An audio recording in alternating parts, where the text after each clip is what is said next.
हाँ, चलिए बेटा, हम लोगों ने फर्स्ट पार्ट में कुछ सीखा। क्या सीखा? नंबर्स के बारे में जाना और नंबर्स को रिप्रेजेंट करने के लिए, उस सेट को रिप्रेजेंट करने के लिए कौन कौन से अंग्रेज़ी के अल्फ़ाबेट यूज़ होते हैं उनके बारे में सीखा। तो मैं उम्मीद करता हूँ कि आप लोग सिंबल्स को याद कर चुके होंगे। अब नेक्स्ट दूसरे पार्ट में है some important symbol used in a set theory. कुछ महत्वपूर्ण चिन्ह समुच्चय सिद्धांत में प्रयोग होने वाले, जो कि काफ़ी इम्पॉर्टेंट है, हर पॉइंट ऑफ व्यू से काफ़ी इम्पॉर्टेंट है। मैं स्टार बना देता हूँ और इसको बिल्कुल आप लोग कंठस्थ कर लीजिएगा बेटा। फर्स्ट सिंबल है बिलोंग टू। देखिए सिंबल कैसे बनी हुई है, इस तरह से बिल्कुल ऐसे, फिर बीच में ब्लैक कर दीजिएगा। इसको कहते हैं बिलोंग टू। अच्छा, मैं इंग्लिश और हिंदी दोनों में लिख देता हूँ और जितने भी सिंबल्स मैं बताऊँगा बिल्कुल बिठा लीजिएगा दिमाग में, क्योंकि यहाँ से लेके सेकेंड ईयर तक इनसे बाहर कोई सिंबल आपको सेट थ्योरी या रिलेशन फंक्शन में यूज होने वाला नहीं है। तो बिल्कुल इसको आप लोग दिमाग में बिठाते हुए चलिएगा मेरे साथ। इसको बोलते हैं बिलोंग टू। हिंदी में बोलते हैं बेटा इसको सम्मिलित है। सम्मिलित है, ये हो गया। नेक्स्ट इसका दूसरा सिंबल जो है, ऐसे करके इस तरह से ऐसे काट दीजिएगा। इसको बोलते हैं does not belong to. Does not belong to, सम्मिलित नहीं है। क्या बोलते हैं इसको? सम्मिलित नहीं है। अगर राइटिंग ना समझ पाइएगा तो मेरी लैंग्वेज से लिख लीजिएगा, मैं बोलता रहा हूँ, सुनाई पड़ रहा होगा आप लोगों को। थर्ड है आपका, इस सिंबल को काफ़ी यूज किया गया है। अभी मैं टिक मार दूंगा जिन सिंबल का ज़्यादा प्रयोग हो रहा है। इसको बोलते हैं दो डॉट इस तरह से, या एक सीधी लाइन खींच सकते हो। इसको बोलते हैं सच that. Such that. Such that की हिंदी होता है ऐसा है कि। ऐसा है कि, सच दैट। देख लीजिएगा symbol double dot, such that. ठीक है ना। नेक्स्ट इसके आगे आते हैं जो जाना पहचाना आपका सिंबल है, लेस देन।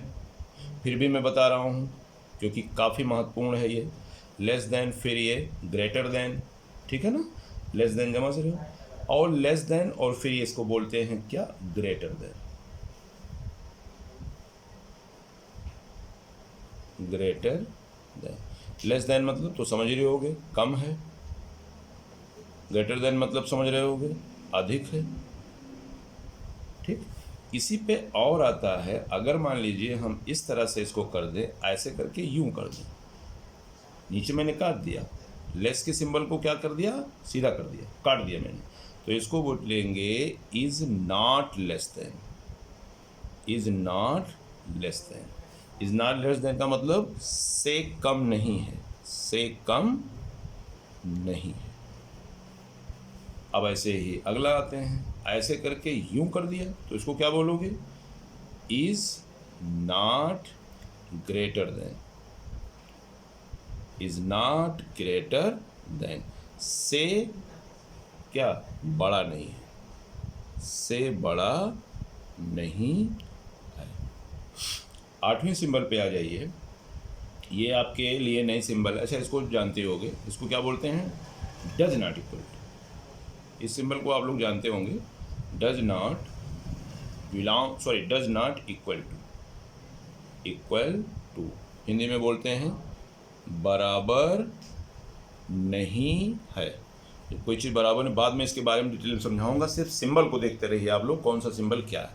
नौवां सिंबल आता है बेटा, एक नई सिंबल आ रहा है बिल्कुल आपके लिए, ई है सिंबल। सबसेट का सिंबल है, कहीं ऐसे भी मिल सकता है और इस तरह से भी मिलती है। सी जैसे बनाते हैं ना, सी तरह से, इसको बोलते हैं हम सबसेट। आगे सब इसी में मिलेगा भी, सबसेट। हिंदी में इसको बोलते हैं बेटा उप समुच्चय। तो जैसे गाना याद करते हो ना, वैसे सिंबल को भी आप लोग याद कर लीजिएगा। 10वां सिंबल जो है ये इस तरह से होता है, इसको बोलते हैं यूनियन।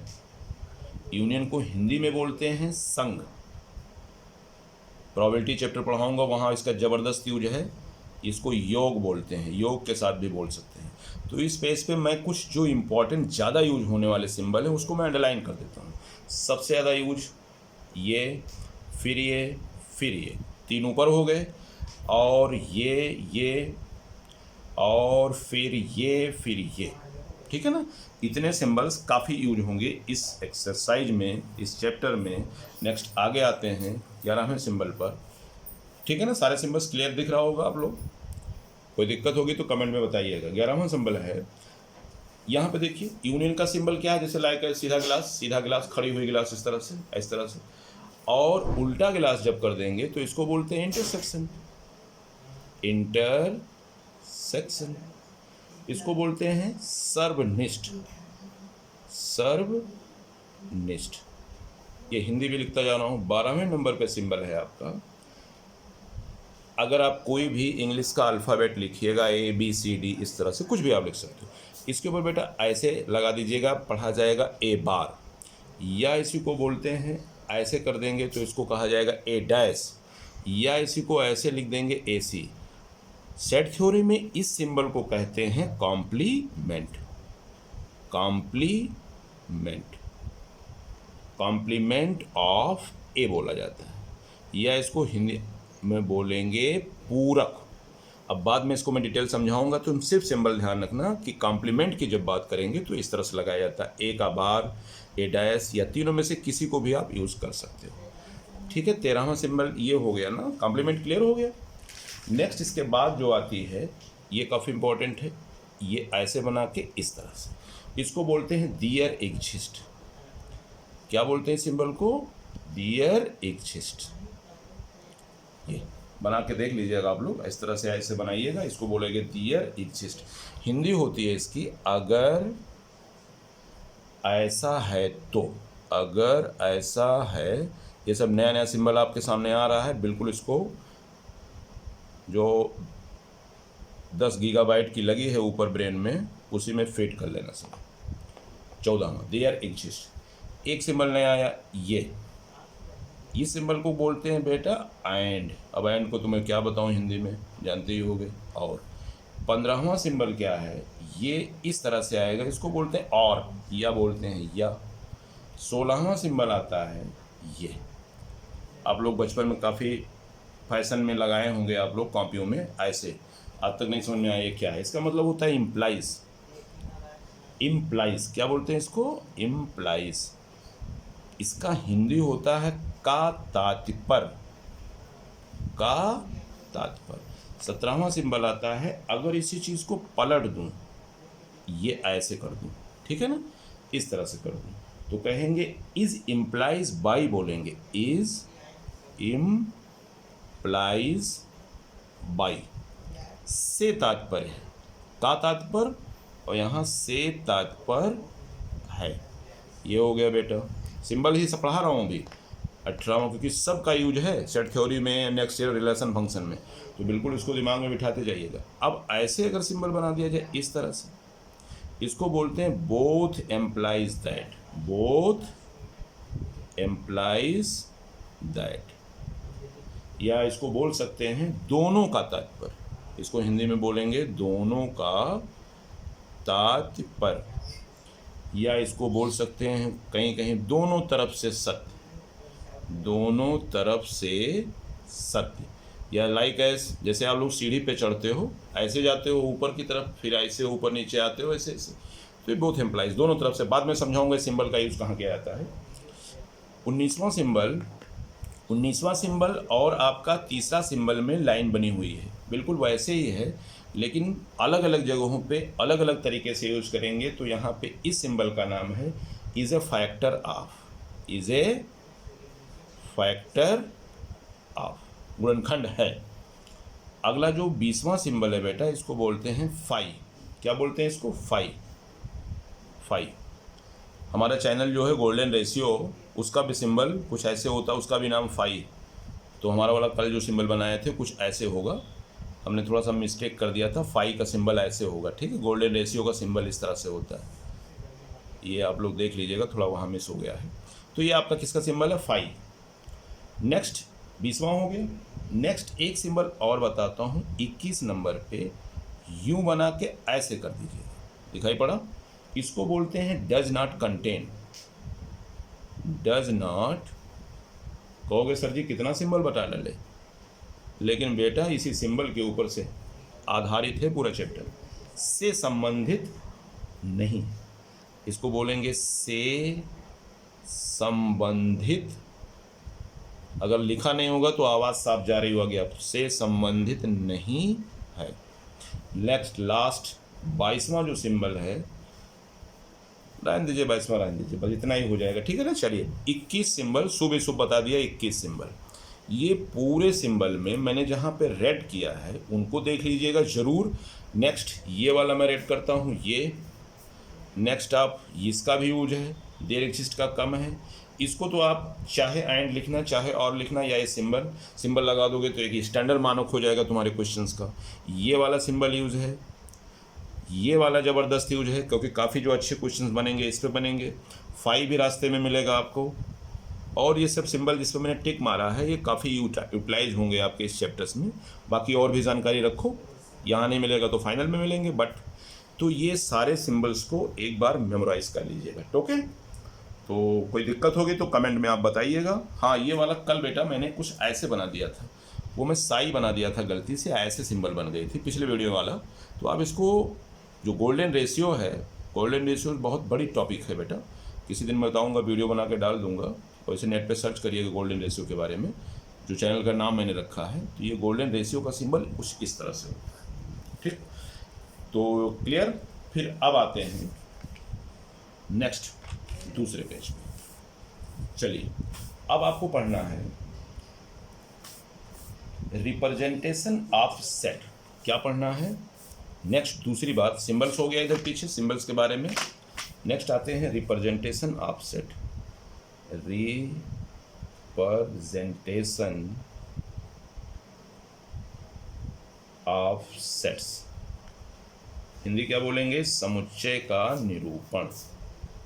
समुच्चय का निरूपण, ये आपकी टॉपिक है, समुच्चय का निरूपण। समुच्चय को हम दो प्रकार से निरूपित करते हैं, पहले मैं लिख दूं तब समझो। पहला होता है बेटा रोस्टर, रोस्टर मेथड, और इसी मेथड को हम बोलते हैं, एक मेथड का नाम और है टाबुलर मेथड। टाबुलर METH पूरा कर लेना, मेथड ये लिखो। हिंदी में क्या बोलेंगे बेटा इसको? हिंदी में बोलते हैं सूची या तालिका विधि। सूची या तालिका विधि। तो कहने का मतलब सेट को रिप्रेजेंट करने के लिए हमारे पास, मैं पहले लिख दूं, सूची या तालिका विधि। क्लियर हो गई। दूसरा होता है प्रॉपर्टी मेथड और set builder method. Set builder method Hindi में बोलेंगे गुण विधि। मैं थोड़ा लार्ज करके लिख रहा हूँ कि आप लोगों को ध्यान से देखिए, मैं बाद में बोर्ड पे जब बनाऊंगा तो चीज़ें और सही होंगी। गुण विधि या समुच्चय निर्माण विधि। समुच्चय निर्माण विधि। अब आपकी टॉपिक शुरू हो गई है 11th की, तो आप लोग ध्यान से बिल्कुल कंसंट्रेशन यहीं पे रखिएगा। ये होता है। अब इसके बारे में थोड़ा मैं बता दूं, किसी भी सेट को लिखने के हमारे पास दो रास्ते होते हैं। फर्स्ट रास्ता होता है रोस्टर मेथड और टाबुलर मेथड, हिंदी लिखा हुआ है सूची या तालिका विधि। अगला मेथड होता है प्रॉपर्टी मेथड और सेट बिल्डर मेथड। इस तरीके से हम किसी सेट को रिप्रेजेंट करने के दो विधि हैं ये। अब हम पहले विधि पर डिस्कस करने जा रहे हैं। फर्स्ट विधि जो है, पहला वाला क्या है बेटा? Roster method. रोस्टर मेथड, इसी का नाम और भी है, नाम वहाँ से लिख लीजिएगा, एक ही नाम चल लिख देता हूँ, और टाबुलर मेथड। अब हिंदी लिख लीजिएगा आप लोग ऊपर से, ठीक। इसकी पहले डिफिनीशंस की बात करते हैं, फिर मैं समझाता हूँ। पहले मैं डिफिनीशन लिख दूँ क्योंकि ये ज़रूरी है, ये सब नोट कर लीजिएगा, इसीलिए मैं साफ सुथरा दे रहा हूँ आपको नोट्स। रोस्टर मेथड क्या होता है और टाबुलर मेथड हिंदी ऊपर से लिख लीजिएगा। इसकी डिफिनीशन है बेटा, in this form all the elements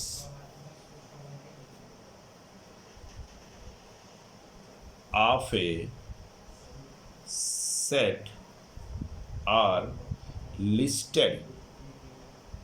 listed the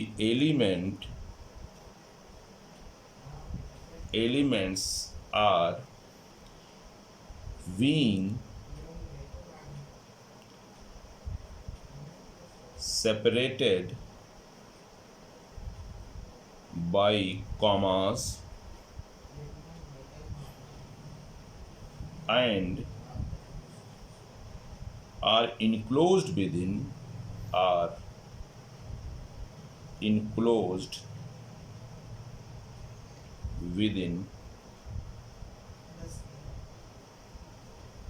brackets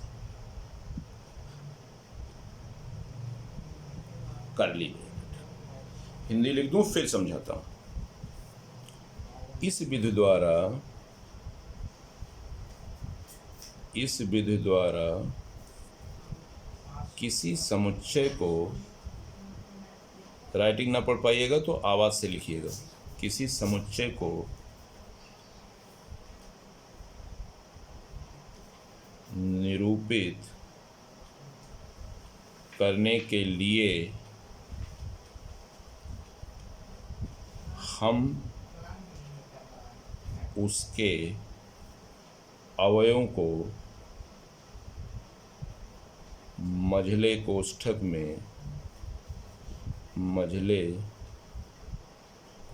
में कामा लगा के लिखते हैं, कामा लगा कर लिखते हैं।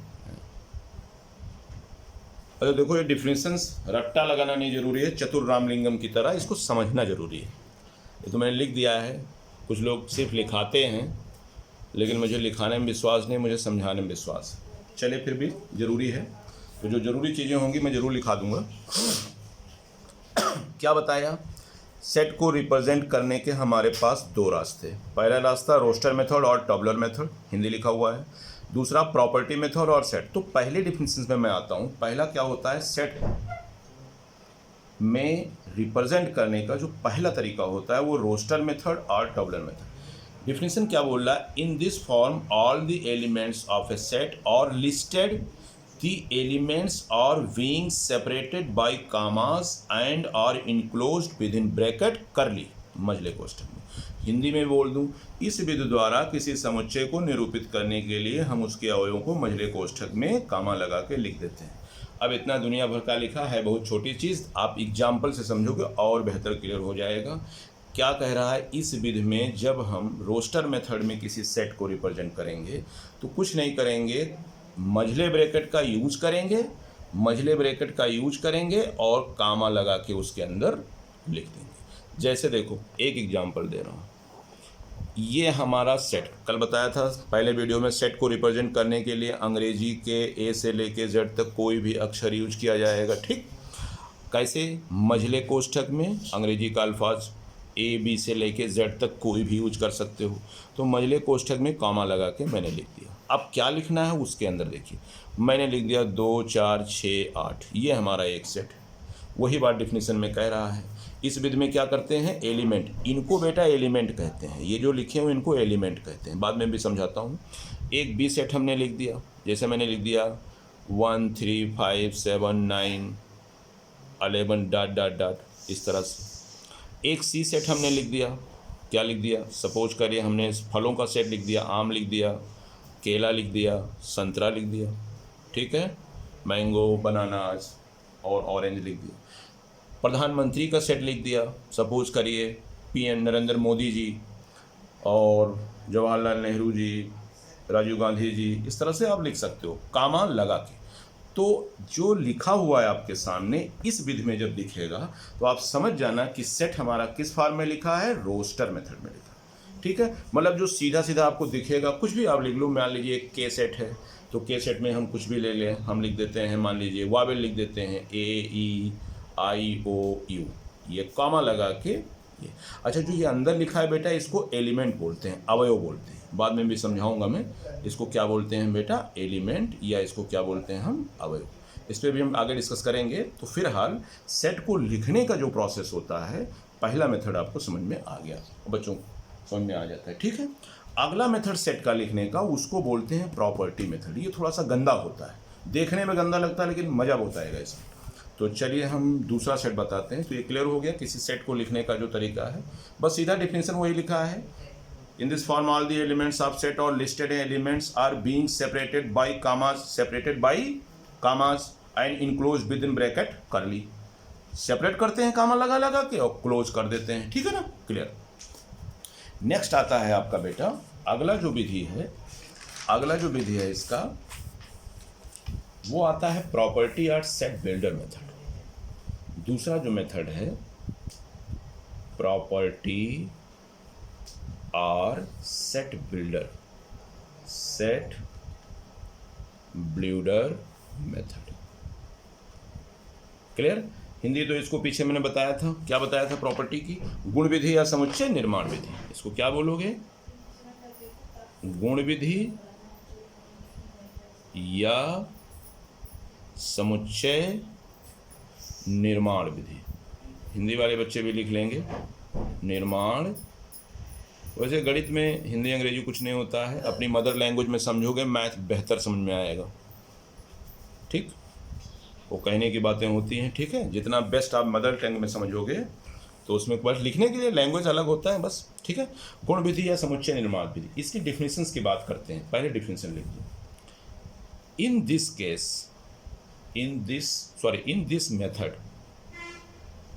This method of all the elements of a set possess a single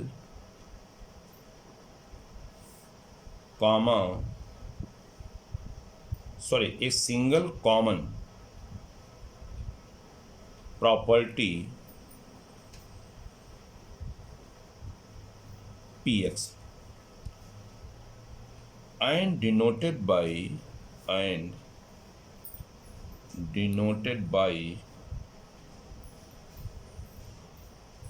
x such that Px। Tension मत लीजिएगा, अभी मैं समझा रहा हूँ। हिंदी में इसका लिख दूं, इस विधि में हम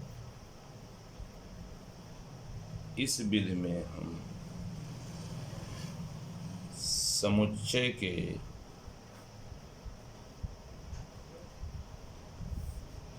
अवयवों के गुणों का उल्लेख करते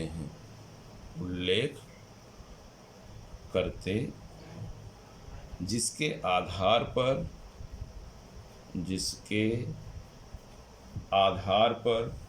इसके अवयव सुनिश्चित रूप में मिल जाए, जिसके आधार पर इसके अवयव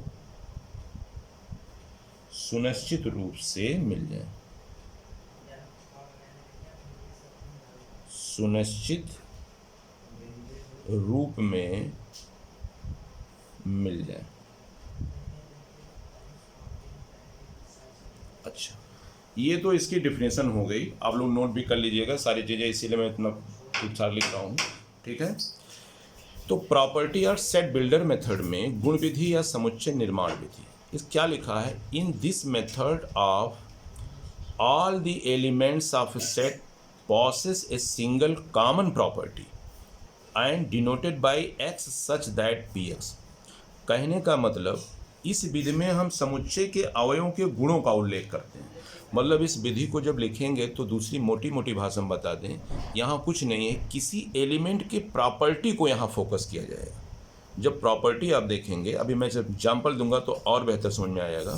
प्रॉपर्टी में इसके जो एलिमेंट्स के गुण हैं वो रिप्रेजेंट करेंगे, जो x सच दैट px के फॉर्म में होंगे।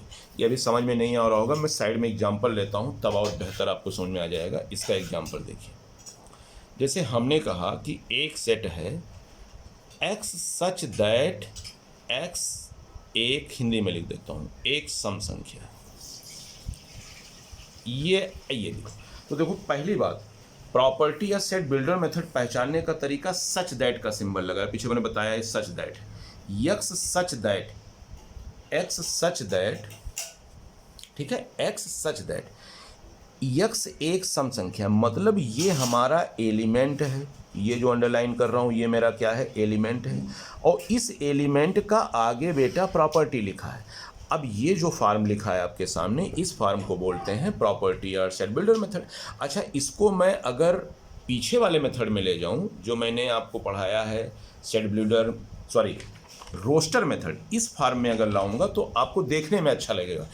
इसी अगर को हम चेंज करें रोस्टर में तो आपको खूबसूरत लगने लगेगा। देखो क्या कह रहा है, यक्स सच दैट यक्स एक सम संख्या, मैंने क्या बताया, ये मेथड आपका जो है एलिमेंट जो अवयव उसके अंदर है उसके गुण को रिप्रेजेंट करता है।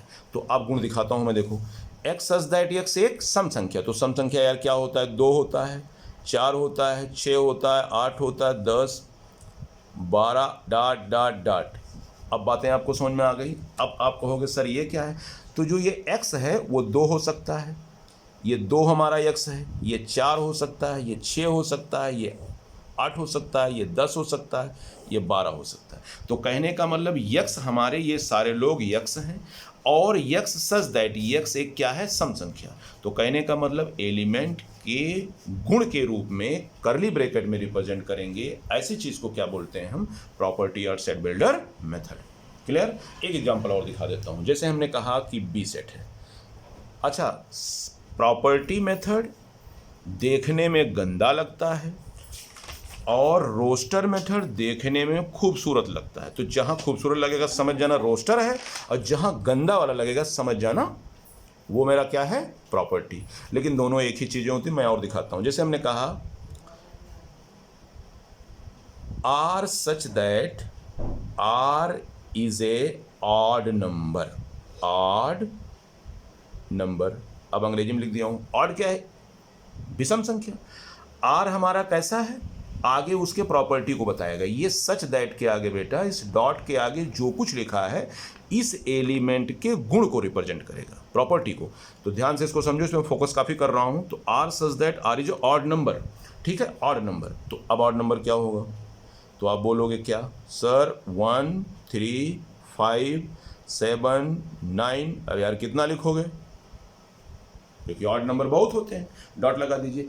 अब ये हमारा आर है, ये हमारा आर है, ये आर है, ये आर है, ये आर, क्योंकि आर कैसा है, R such that, such that मतलब, सच दैट का मतलब मैंने पीछे समझाया है, R such that R is a odd number.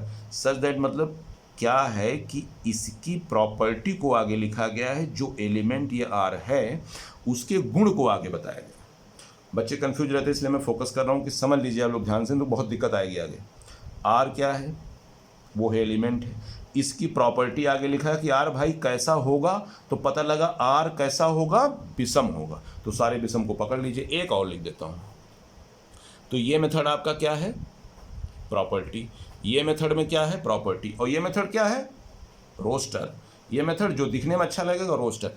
अब मैंने कहा सी सेट हम ले लेते हैं। सी सेट में लिखा मैंने, कुछ भी ले लीजिए, x such that x is a Wavell. अब आपको समझ में आ गया होगा सर क्या लिखने वाले हैं। तो वावेल क्या क्या होता है, ए ई आई ओ यू। तो इस सेट के अंदर कामा लगा दीजिएगा ये। तो इस सी सेट हमारा क्या हो जाएगा, तो ये जो मेथड है, ये कौन सा मेथड में हमारा लिखा है, दोनों चीजें सेम है, x such that x is a Wavell. तो ये एक्स जो हमारा है वावेल है, एक्स इज ए वावेल। आगे जो सच दैट डिस्टर्ब ना होने कुछ नहीं है, इस एलिमेंट के बेटा गुण को आगे बता दिया जाता है, बस ये जो आगे लिखा है इसके गुण को बता दे, इस एलिमेंट के आगे गुण बताए गए हैं। क्लियर। तो यहाँ पे देखो x such that x is a Wavell, clear, x such that x is a Wavell, तो वावेल में हमारे ये हो जाएंगे। अब जैसे आपसे कह दिया जाए कि एक डी सेट है, और देखिए डी सेट हो गया, ठीक,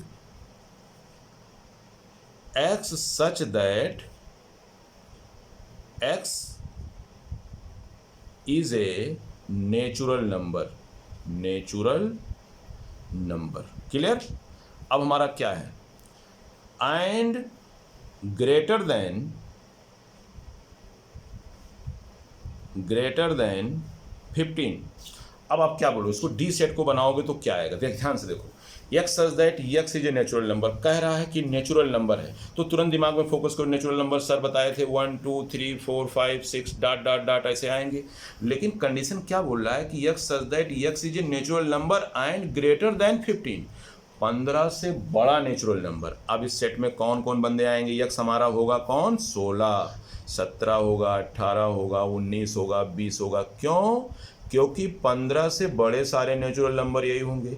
तो मैं उम्मीद करता हूँ, मैं वैसे आगे और भी समझाऊंगा, क्लियर, ठीक है ना। तो x such that x is a natural number and greater than 50, जो हमारा यक्स है वो कैसा है आगे बता रहा है, ये पूरा जो लिखा हुआ है इसकी प्रॉपर्टी बेटा कैसा है, नेचुरल नंबर है, तो नेचुरल नंबर हमारे ये होते हैं, लेकिन बाउंडेशन नीचे बोल दिया है कि ग्रेटर देन 15 होना चाहिए।